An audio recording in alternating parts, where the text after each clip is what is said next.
جی محترم، آپ لوگوں کے سوالات لے لیتے ہیں انشاءاللہ تعالی۔ یوزر BV3 یہ ہم سے سوال کر رہے ہیں کہ ٹیشو پیپر سے استنجا کرنے کا شرعی حکم بیان کر دیجئے، اور یہ کہ استنجا کرنے کے لیے کتنی دفعہ دھونا ضروری ہے۔ دیکھیے گا، ٹیشو پیپر سے استنجا بالکل ہو جاتا ہے، اور اس کے اندر جو علماء نے اور فقہاء کرام نے جو قیودات ارشاد فرمائی ہیں میں وہ سمجھا دیتا ہوں۔ دیکھیے گا، استنجا کہتے ہیں نجاست جب جگہ پر لگ جائے شرمگاہ پر، اس کو صاف کر دینا، اور کسی بھی چیز کو پاک کرنے کا طریقہ یہی ہوتا ہے کہ کوئی نجاست جو اس چیز پر لگ گئی ہے آپ اس کو صاف کر دیں، چیز پاک ہو جائے گی۔ کسی بھی طریقے سے صاف کر دیں، کسی بھی چیز سے صاف کر دیں، وہ چیز اس پہ تطہیر کا حکم، طہارت کا حکم لگ جایا کرتا ہے۔ ہاں، یہ ضرور ہے کہ کوئی قیمتی چیز نہیں ہونی چاہیے۔ قیمتی چیز سے استنجا کرنے کی بالکل ہمارے دین کے اندر اجازت نہیں ہے۔ اللہ کے نبی علیہ الصلوۃ والسلام اسراف سے ممانعت فرمایا کرتے تھے، اور ابھی بھی اس کی میں مثال دوں، 1000 روپے کا نوٹ کوئی لے کر نجاست صاف کرے، 1000 روپے کا نوٹ پھینک دے تو ساری دنیا کے لوگ دیکھ کر اس کو برا ہی سمجھیں گے، پیسے بھی ضائع کیے اس نے۔ تو قیمتی چیز سے استنجا کرنے کی اجازت نہیں ہے، یا ایسی چیز کے جس کو استعمال کرنے سے صحت کو نقصان پہنچے، ایسی چیزوں سے ممانعت ہے۔ ٹیشو پیپرز ہیں وہ اسی مقاصد کے لیے استعمال کیے جاتے ہیں، اور اس سے استنجا بالکل ہو جائے گا، نجاست صاف ہو جائے گی، استنجا ہو جائے گا۔ دوسرا، کتنی دفعہ صاف کرنا ہمارے دین میں کوئی اس کی تعداد مقرر نہیں ہے۔ ایک دفعہ میں صاف ہو جائے تو ایک دفعہ، 2 دفعہ میں صاف ہو نجاست تو 2 دفعہ، 3 دفعہ میں صاف ہو تو 3 دفعہ۔ یہ ڈیپینڈ کرتا ہے نجاست کے اوپر۔ مثلا یہ ایک ٹیبل ہے، اس پہ اگر کوئی آئلی نجاست گر ہے تو اوبویسلی آئلی نجاست کو صاف کرنے کے لیے تھوڑی مجھے زیادہ محنت کرنی پڑے گی کہ اس کا جرم فوراً نکلتا نہیں ہے۔ تو لیکن اگر کوئی ایسی چیز گری ہے جس کو ایک ہی دفعہ میں صاف کرنے سے وہ صاف ہو جاتی ہے، بالکل صاف ہو جائے گا۔ اچھا، اسی طرح دوسرا یوزر صاحب ہم سے سوال کرتے ہیں کہ سری رکعت کے اندر سورہ فاتحہ اگر پیچھے پڑھ رہے ہوں امام صاحب کے، اور امام صاحب رکوع میں چلے جائیں تو ایسا کیا کیا جائے؟ اگر آپ نماز سری پڑھ رہے ہیں، اس میں سورہ فاتحہ پڑھ رہے ہیں آپ، اور پڑھنی بھی چاہیے سری رکعت کے اندر، پیچھے جو مقتدی ہیں وہ بالکل سورہ فاتحہ پڑھیں۔ اب اس میں امام صاحب اگر رکوع میں چلے گئے ہیں تو آپ یہ دیکھیں کہ اگر آخر کی ہی کچھ الفاظ اگر آپ کے باقی رہ گئے ہیں، مثلا آپ پڑھ رہے ہیں غیر المغضوب علیہم ولا الضالین، تو یہ مختصر سے پڑھ کے پھر رکوع میں شامل ہو جائیں۔ لیکن اگر آپ یہ دیکھیں کہ بہت زیادہ اگر سورہ فاتحہ آپ کی بچ گئی ہے تو پھر آپ چھوڑ دیں اور رکوع میں امام صاحب کے ساتھ شامل ہو جائیں۔ ٹھیک ہے سر؟ اچھا، اسی طرح سافٹ ویئر انجینئرز، ان کی طرف سے ہمیں ایک سوال ملا ہے، کہہ رہے ہیں مودودی صاحب صحابہ کرام سے دین لینا لازمی نہیں سمجھتے، اس سے متعلق آپ بیان کر دیں۔ اس متعلق دیکھیں، کوئی بھی عالم دین جب کوئی بات کرتا ہے، کوئی بھی عالم دین ہو دنیا میں، وہ پاکستان کا ہو، وہ انڈیا کا ہو، وہ عرب کا ہو، جب ایک عالم بات کر رہا ہے نا، اس کو اسی پیرائے میں دیکھا جاتا ہے۔ ہمارے یہاں علماء کی زبانوں پہ یا علماء نے جو سینٹنسز لکھے ہوتے ہیں اس پر تنقید کر رہے ہوتے ہیں عموماً وہ لوگ جن کو خود علم کے میدان میں اتنی مہارت ابھی حاصل نہیں ہوتی ہے۔ مثلا مجھے نہیں معلوم ایسے یہ جملہ میں نے تو کہیں پڑھا نہیں ہے، لیکن اگر کسی بھی عالم دین نے اگر یہ جملہ کہا ہے، آپ اس کے پیرائے میں جا کر کے دیکھیں کہ انہوں نے ایسا جملہ کیوں کہا ہے، کس کانٹیکسٹ کے اندر کہا، وہ بات ٹھیک ہے یا وہ بات غلط ہے، پھر اس کا جائزہ لیا جاتا ہے۔ دیکھیے گا کہ یہاں مولانا مودودی صاحب رحمۃ اللہ علیہ، میں ان کی بات ہی نہیں کر رہا، میں ایک جنرلی بات کر رہا ہوں، جملہ علماء کے شروع سے لے کے آج تک اتفاق گزرا ہے، اگر کوئی بھی روایت موقوفاً صحابہ کرام سے قرآن کی تفسیر سے متعلق آ رہی ہو، چاہے اس کی سند ٹھیک ہو، لیکن اگر قرآن پاک اس تفسیر کی تائید نہ کر رہا ہو تو اس روایت سے بالکل استدلال نہیں کیا جاتا۔ اس لیے کہ اگر آپ کو فن تفسیر میں مہارت حاصل ہے تو آپ کو معلوم ہونا چاہیے کہ تفسیر کی راہ میں صحابہ اکرام کا نام لے کے صحیح سند سے اتنا زیادہ غلط مواد موجود ہے جس کی انتہا نہیں ہے۔ یہی وجہ ہے کہ قرآن پاک کی تفسیر کرتے ہوئے خاص طور پر جو موقوفات صحابہ اکرام کی آئی ہیں، اور ان صحابہ میں سے بھی خاص طور پر عبداللہ ابن عباس کا نام لے کر کے، اس میں بہت علماء پھر غور و فکر کرتے ہیں کہ وہاں صرف صحیح سند نہیں چلتی، قرآن پاک کو دیکھا جاتا ہے وہ اس روایت کی تفسیر بننے کی صلاحیت رکھ رہی ہے، اس کا سیاق و سباق قرآن پاک کا رکھ رہا ہے تو ٹھیک ہے، نہیں رکھ رہا تو ہم اس سے استدلال نہیں کرتے۔ یہ ایک متفق علیہ ضابطہ، اصول تفسیر آپ کہیں پر بھی پڑھیں گے یہی بات آپ کو سمجھائی جاتی ہے۔ آپ تفسیر میں میں آپ کو بتاؤں، محمد بن صالح عثیمین صاحب کو اگر مطالعہ کریں، انہوں نے بھی کئی جگہوں پر اس چیز کی وضاحت کی ہے۔ تو کوئی بھی عالم دین ہے جب وہ کلام کر رہا ہے اس کو اس کے پیرائے میں دیکھا جاتا ہے، وہ بات پھر سمجھ میں آتی ہے۔ ایسا نہیں کوئی جملہ کہیں سے کسی کا پڑھ لیا اٹھا کر اس پہ تنقید کرنے لگ گیا، یہ اچھی بات ہی نہیں ہے، اخلاق سے گری ہوئی بات ہے۔ دوسری بات، اس کے لیے میں آپ کو عموماً ایک ریفرنس دیتا ہوں کتاب کا، الاسرائیلیات فی القرآن، قرآن پاک کے اندر فی تفسیر القرآن، قرآن کی تفسیر میں جو اسرائیلی روایتیں آ گئی ہیں اس پہ کتاب لکھی گئی ہے، عرب کے عالم دین ہے، نہایت نفیس کتاب لکھی۔ آپ اس میں مجموعہ دیکھیں، سینکڑوں کی تعداد کے اندر صحیح سند کی روایات کو انہوں نے الگ کیا ہے جو صحابہ کرام سے موقوفاً آئی ہے، سند بھی اس کی صحیح ہے لیکن وہ قرآن کی تفسیر بننے کے قابل نہیں ہے، اس میں شدید قسم کا اعتراض ہے، بلکہ اسرائیلی باتیں تھیں جو صحیح سند کا جامع پہنا کر کے لوگوں نے پھیلا دیں اور ہماری کتابوں کے اندر وہ آ گئی۔ لہٰذا اس چیز کا خیال رکھنا چاہیے۔ طریقہ سے سرفراز خان صاحب ہم سے سوال کر رہے ہیں کہ فرقہ واریت عموماً شخصیت پرستی کی وجہ سے ہوتی ہے، اور اس پر انہوں نے کافی اپنی رائے کا اظہار بھی کیا ہے۔ بالکل جی، آپ سرفراز خان صاحب آپ نے بالکل ٹھیک بات کی ہے کہ فرقہ واریت جو ہے اس کی بنیادی وجہ شخصیت پرستی ہوتی ہے، اور شخصیت پرستی یہ لفظ یا اس کو اگر ہم ڈیٹیل کریں تو یہ بہت بڑا لیکچر ہو جائے۔ آسان الفاظ میں سمجھیے گا کہ کسی شخص کو جب حق کا معیار دے دیا جائے، کسی بھی شخص کو، وہ کوئی عالم دین ہو، محقق ہو، مجتہد ہو، جب اس شخص کو حق کا معیار دے دیا جائے وہ شخصیت پرستی ہوتی ہے۔ حق کا معیار اللہ ہے، قرآن پاک ہے، رسول اللہ صلی اللہ علیہ وسلم کی سنت مبارکہ ہے۔ اس سے روگردانی کرتے ہوئے کوئی بھی شخص ہو، چاہے وہ جتنا بڑا مجتہد ہو، جہاں محسوس ہوتا ہے انسان کو کہ یہاں خطا ہے وہ چھوڑ دے، وہ وہاں پر جائے جہاں اس کو قرآن مجید اور اللہ کے رسول صلی اللہ علیہ وآلہ وسلم کی مبارک سنت لے کر کے جا رہی۔ اور شخصیت پرستی میں ہوتا یہ ہے کہ اگر اس کو صریح اور واضح طور پر بھی یہ پتہ چل رہا ہو کہ یہاں پر حق ہے اور یہاں غلطی ہے، لیکن وہ اس حق کو چھوڑ دیتا ہے اور شخصیت کو یہ گمان کرتے ہوئے یار اتنا بڑا عالم غلطی کیسے کر سکتا ہے، وہ بھی شخصیت کو ترجیح دے دیتا ہے۔ یہ بدقسمتی سے ہمارے یہاں شخصیت پرستی کا عنصر بہت زیادہ ہے اور ہر جگہ پر نظر آتا ہے، ہر مقام پر نظر آتا ہے۔ کوئی فرقہ اس سے خالی نہیں، کوئی مکتب اس سے خالی نہیں، اور کوئی فکر اس سے خالی۔ جتنی فکر بھی ہمارے یہاں افکار چلی نا، فلاں فکر فلاں، سب کے اندر ایک ہی مادہ شخصیت پرستی کا، اور یہ نہ جانے کیوں آ جاتا ہے۔ یہ بر صغیر کا جو خطہ ہے مجھے اس کی سمجھ میں نہیں آتی، اس کی نفسیات ہی میں سمجھ نہیں پاتا۔ لیکن یہی اگر آپ عرب کے اندر چلے جائیں، وہاں کے علماء کی صحبت ذرا آپ لے کر کے دیکھ لیں کچھ عرصہ ہی، چاہے آپ حرم چلے جائیں اور وہاں کے علماء کی صحبت لیں، ایمانداری والی بات ہے، اپنی اساتذہ کو جو بڑے بڑے اکابرین ہیں ان سے مسائل میں جہاں اختلاف نظر آتا ہے انہیں کہ یہ چیز قرآن سنت کے مطابق دلیل میں کمزور ہے، وہ فوراً ایکسکیوز کر دیتے ہیں، نہ اس عالم کی بے ادبی کرتے ہیں، انسان کو انسان کے دائرے میں ہی رکھتے ہیں کہ غلطی سب سے ہو سکتی ہے، عالم سے بھی ہو سکتی ہے، مجتہد سے بھی ہو سکتی ہے۔ اس کی مثال ہے، اگر آپ محمد بن صالح عثیمین صاحب کو ہی مطالعہ کر لیں، اپنے اساتذہ سے 50 جگہوں پر اختلافات کرتے ہیں، اعتراضات بھی کرتے ہیں، ان کے مسئلوں کو غیر مفتابی بھی قرار دیتے ہیں۔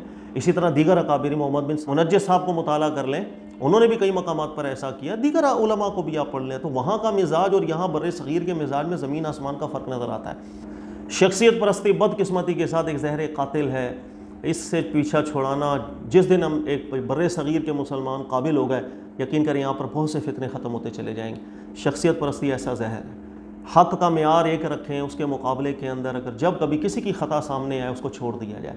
یہی طریقہ کار ماضی میں بھی علماء اکرام کا رہا ہے۔ میں اکثر ذکر کرتا ہوں کہ جیسے ہماری فقہ ہیں نا، فقہ حنفی، شافعی، مالکی، حنبلی، آپ ان چاروں فقہ کے محققین علماء اکرام کو پڑھ لیں۔ جیسے فقہ حنفی کے اندر امام ابن حمام صاحب کو پڑھ لیں، ان کے شاگردوں کو پڑھ لیں، محمد بن از حنفی صاحب کو، امام طحاوی کو، عابد سندھی مدنی صاحب کو، یہ جتنے محققین علماء کرام گزرے ہیں ان میں سے ایک بھی عالم دین ایسا نہیں ہے کہ اس نے فقہ حنفی کی جب شرح کی ہے تو اس انداز میں کی ہے کہ جو چیز آگے امام ابو حنیفہ رحمۃ اللہ علیہ سے منقول اسی پہ فتویٰ دی ہے، بلکہ ہر دوسرے مسئلے میں اختلافات کرتے چلے گئے۔